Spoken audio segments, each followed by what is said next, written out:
Montréal a échappé à la prohibition.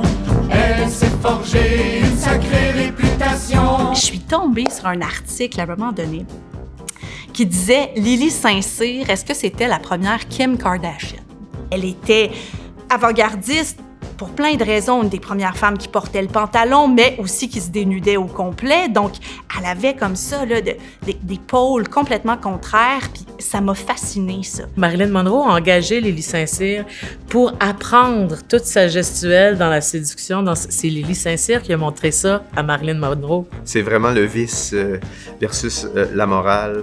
Mais oui, c'est assez fascinant comme époque. Comme tout à côté, aux États-Unis, partout, c'était fermé. Ici, c'était très permissif. Montréal était la Las Vegas de l'époque. C'était une ville où tout était permis, le jeu, la prostitution, etc. Mais aussi, ça attire des spectacles et des grands artistes.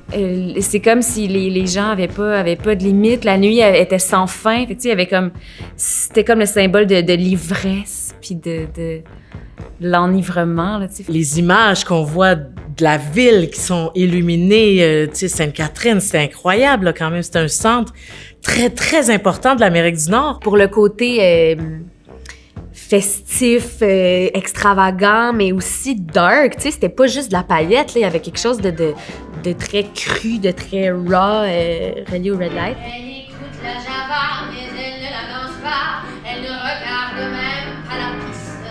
Et ses yeux amoureux suivent le jeu nerveux et les doigts secs et longs de l'artiste. Ça lui rentre dans la peau par le bas, par le haut. Elle a envie de chanter ses physiques.